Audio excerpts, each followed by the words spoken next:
오늘 말씀 함께 보겠습니다. 요한복음 10장 11절에서부터 우리 15절까지 말씀 한 절씩 교독하겠습니다. 자, 먼저 읽겠습니다. 나는 선한 목자라. 선한 목자는 양들을 위하여 목숨을 버리거니와.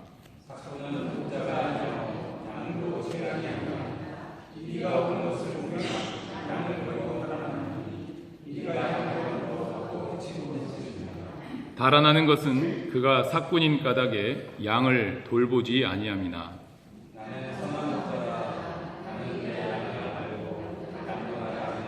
함께 읽겠습니다. 아버지께서 나를 아시고 내가 아버지를 아는 것 같으니 나는 양을 위하여 목숨을 버리노라.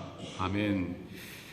우리 좌우로 인사하겠습니다. 주님의 이름으로 환영합니다. 주님의 이름으로 환영합니다. 주님의 이름으로 환영합니다. 오늘은 함께 죽고 함께 사는 주님의 공동체라는 제목을 가지고 말씀을 나누기를 원합니다. 뒤쪽에 좀 들리십니까? 제 목소리가 명확하게 들리십니까? 어떤 선배 목사님께서 인터넷에 이런 글을 올려놓습니다. 제가 좀 오늘 내용이 좀 강할 수 있어요. 이렇게 좀 가려서 들으시면 좋겠습니다. 교회 타락의 주범. 요즘 교회가 정말 타락했고요. 어떤 목사님들은 정말로 적은 인원이 구원받을 수 있을 수도 있다, 그런 얘기를 많이 합니다. 저는 거기에 굉장히 많은 동의를 해요. 그것이 무조건 맞다라고 얘기는 하지는 않지만 많은 동의를 합니다. 그래서 우리가 정말로 주님 앞에서 매일매일 하나님의 영으로 인도함 받으면서 그렇게 살아가는 사람, 그 사람이 하나님의 자녀다. 로마서 8장 15절에 그렇게 얘기를 하고 있는데요. 그럼에도 불구하고 교회가 많이 타락했다라고 많은 사람들이 이야기하고 있습니다. 그럼 그 교회 타락의 주범에 대해서 어떤 선배 목사님이 인터넷에 이렇게 올려놨는데요. 교회 타락의 주범은 수평 이동이 아니라 더 좋고 더 낫고 편하고 큰 환경으로의 상향 이동을 한 것이다. 더 좋은 설교와 쾌적한 환경, 최첨단 시설과 편리한 장소와 주차 공간을 따라 이동했다. 이제는 하향식 이동을 해야 한다. 불편한 자리로 가자. 이 글에 제가 이렇게 댓글을 올렸습니다. 목사님들이 먼저 실천에 옮겼습니다. 보다 좋은 조건을 향하여 청빙받아서 말이죠. 먼저 우리라면 이제 목회자를 얘기합니다.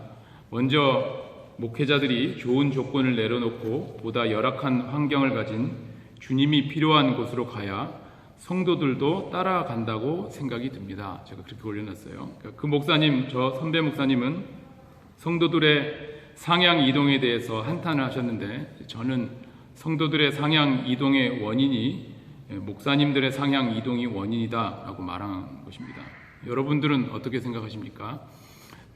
이게 상향 이동 자체가 나쁘다 이런 의미는 아닙니다만은 복음의 정신과는 분명히 위배된다라고 저는 이야기하고 싶어요. 어떤 큰 교회 담임 목사님이 계셨는데 그 목사님은 성도들에게 아주 존경을 받았습니다. 깊이 있는 설교를 통해서 성도들은 은혜를 아주 많이 받았고요. 그렇게 한 3, 4년간 열심히 사역을 하셨는데 그 교회에서 교회 장로님들과 불화가 생겼습니다. 다른 인간적인 문제는 아니고요. 신학적인 어떤 그런 문제, 영성 아니면 성령의 문제, 이런 문제에서 굉장히 많은 불화가 생겨서 결국은 사임을 하시게 되었습니다.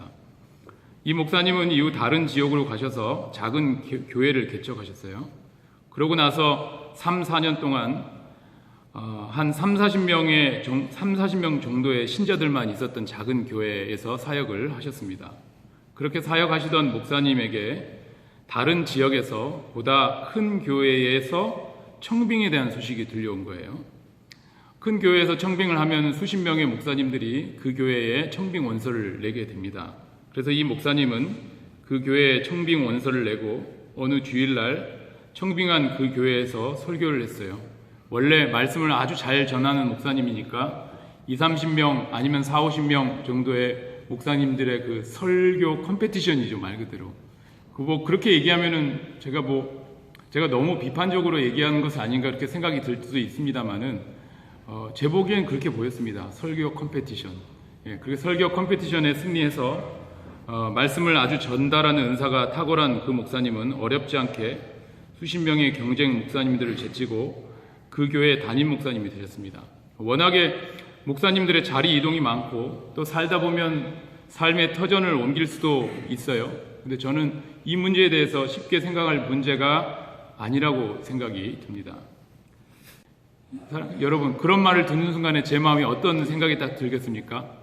우리 김경철 목사는 여기에서 사역을 해야 되는데 이런 생각이 듭니까? 제 속에는 먼저 그곳이 굉장히 좋아요. 그래서 그곳에 가고 싶다는 생각이 먼저 들었습니다. 그리고 동시에 우리 교회 성도들 하나하나 얼굴, 그리고 또 열심히 사역하시는 분들이 이제 떠오른 거예요. 우리 교회, 정말 우리 교회는 처음 신앙생활을 시작하신 분들도 계시고 또 다른 교회를 다니시다가 또 이곳에서 성령 받고 은혜 받아서 정말로 제대로 신앙생활을 하시는 분들도 여기 계십니다. 그리고 우리 교회에서 정말 처음부터 시작해서 사역을 시작하신 우리 사역자도 있고요. 또 굳이 이곳에서 살 필요가 없어요. 미국에서 살 필요도 없고 한국까지 사시면도 됨에도 불구하고 교회 때문에 이곳에 사신 분도 계시고 또 우리 교회 제가 오지 말라고 해서도 오신 분도 몇 분 계십니다. 제가 그런 이제 청빙에 대한 구체적인 청빙에 대해서 이야기를 들어본 건 아니지만 그런 이야기를 들어보니까 금방 분별이 되는 거예요. 주님의 목자는 양을 위하여 정말로 목숨을 버려야 되는 것이구나. 아무리 보다 눈에 보기 좋고 또 우리가 가서 잘 살 수 있는 그런 조건이 있다 할지라도 주님께서 허락하신 양을 키우는 일을 하지 않고 좋은 조건을 선택하면 뭐가 된다고요? 삭군이 된다는 거예요. 삭군. 목자가 아니라 삭군이 됩니다. 우리 12절, 우리 13절 읽겠습니다. 시작. 삭군은 목자가 아니요 양도 제 양이 아니라 이리가 오는 것을 보고 양을 버리고 달아나나니 이리가 양을 물어가고 또 해치느니라. 달아나는 것은 그 삭군인 까닭에 양을 돌보지 아니함이나. 되게 우리가 이 말씀을 볼 때 일이라고 하면 굉장히 대단한 폭력적인 이렇게 생각을 합니다만은 사실은 사단은 그렇게 우리에게 유혹하지 않습니다. 일이는 사단을 얘기하는 거죠. 마태복음 4장과 누가복음 4장에 보면 예수님께서 성령 충만함을 받으신 다음에 사단을 통하여 시험을 받으셨어요. 그게 일입니다. 어떻게 유혹을 받았습니까? 아주 좋은 조건을 제시하죠. 예수님은 줄이셨는데 아주 맛있는 떡을 만들어 가지고 먹으라. 또 예수님은 전혀 사이에 예수님 옆에는 사람이 없었는데 많은 권세와 능력을 내게 주겠다. 그런 좋은 조건을 사단이 제시하는 거예요. 오늘 말씀에 보면 삭군은 목자가 아니고 양도 제 양이 아니라 이리가 온다. 이리가 어떻게 오겠습니까? 우리는 아주 무서운 어떤 그런 조건으로 온다. 그게 아니라는 거예요. 삭군에게는 좋은 조건을 가지고 아주 잘 살 수 있는 권세를 가질 수 있는 능력을 가질 수 있는 그런 조건을 사단이 제시한다는 것이죠. 그때 만약에 그 좋은 조건을 선택해서 양들을 버리고 도망가는 사람은 삭군이다. 이게 정확히 분별되더라는 거죠. 큰 교회 또 많은 성도 좋은 조건 아주 좋은 이야기처럼 들립니다만은 하지만 조금 전에 언급했던 목사님이 다녀가신 그 30-40명의 성도들을 생각하면 저는 생각이 들어요. 그렇게 쉽게 어떻게 3-4년간 사역을 하고 다른 교회로 큰 교회로 옮길 수가 있을까? 저는 그렇게 되면 안 된다고 생각이 드는데 요즘 너무 많은 교회들이 그렇게 행동을 한다라는 거죠. 그럼에도 불구하고 요즘 현대 교회는 그런 행태에 대하여 전혀 문제 삼지 않는다는 것이 더 큰 문제겠죠. 그것이 일반적으로 행해지는 교회 문화이기 때문입니다. 교회 문화와 목사님들은 그렇게 옮겼지만 절대로 우리 주님은 그렇게 행동하지 않으셨다라고 오늘 말씀을 통해서 우리가 알 수 있습니다. 우리 14절, 15절 한번 읽어보겠습니다. 나는 선한 목자라. 나는 내 양을 알고 양도 나를 아는 것이 아버지께서 나를 아시고 내가 아버지를 아는 것 같으니 나는 양을 위하여 목숨을 버리노라. 예수님은 이렇게 말씀하시고 정말로 우리를 위하여 자기 목숨을 버리셨습니다. 그리고 믿는 우리에게 예수님의 생명을 부어주셨어요. 이 예수님의 생명을 가지고 있으면 자연스럽게 예수님의 모습을 닮아가게 됩니다. 예수님도 좋은 조건을 가지려고 하셨다면 얼마든지 가지실 수 있었어요. 얼마든지 좋은 조건으로, 얼마든지 좋은 모습으로 사람들에게 설교도 할 수 있었고 좋은 능력을 할 수 있지만 예수님은 그렇게 안 하셨다는 거예요. 좋은 조건으로는 절대로 새로운 생명이 탄생하지 않습니다. 생명은 생명으로 지켜야 얻어진다는 거예요. 예수님이 만드신 교회는 예수님이 먼저 죽으시고 양들도 함께 죽고 예수님이 먼저 다시 사시고 양들도 함께 다시 사는, 함께 죽고 함께 사는 그런 공동체입니다. 그렇게 교회 공동체가 이루어지려면 먼저 목자로 부름 받은 목사가 예수님을 따라서 죽어야 됩니다. 항상 이런 얘기를 할 때 제가 처음에 우리 교회 담임 목사로 취임하면서 그 취임했던 말 혹시 기억나신 분 계십니까? 여러분의 여기 생각보다 많은 분들이 없지만 1년 전 이야기지만 제가 그랬어요. 교회의 적은 목사라고 한마디 딱 했습니다. 교회의 적은 목사예요. 목사가 어떤 방향으로 가느냐에 따라서 이 사람들을 구원의 방향으로 움직일 수 있고요. 어떤 방향으로 가느냐에 따라서 사람을 구원이 아닌 반대 방향으로 옮겨갈 수 있다는 것입니다. 우리가 여기에서 잘 분별해야 될 줄 믿습니다. 먼저 목자로 부름받은 목사가 예수님을 따라서 죽어야 한다는 거예요. 이 죽음의 의미는 좋은 조건을 따라서 움직이는 것이 아니라 나쁜 조건을 따라서 움직이는 것을 의미합니다. 현대 교회 문화는 좋은 조건에 따라서 움직이는 것을 미덕이라고 생각해요. 이거 자체가 벌써 세상의 가치관이 교회에 들어와서 교회 문화를 형성한 것을 반증하는 것입니다. 그것 자체가 복음의 정신과는 반대의 방향성을 가진 이야기라는 것이죠.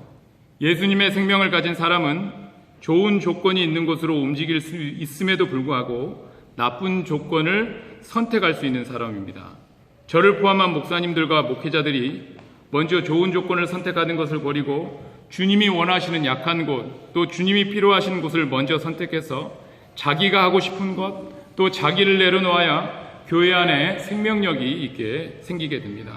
저는 우리 기쁨의 교회가 이런 교회, 주님과 함께 죽고 함께 사는 그런 생명의 공동체가 되었으면 좋겠습니다. 오늘 말씀을 맺습니다. 오늘은 함께 죽고 함께 사는 주님의 공동체라는 제목을 가지고 말씀을 나눴습니다. 예수님의 생명을 가진 사람은 예수님의 마음을 가지게 됩니다. 그 마음은 좋은 조건을 바라보는 것이 아니라 약하고 주님이 필요한 곳, 자기 생명을 드리게 됩니다. 그리고 주님의 목자가 먼저 죽을 때 성도들도 함께 죽고 주님의 목자가 살 때 성도들도 함께 사는 것입니다. 이렇게 우리 기쁨의 교회가 예수님의 생명 따라 함께 죽고 함께 사는 공동체가 되기를 주님의 이름으로 축원합니다.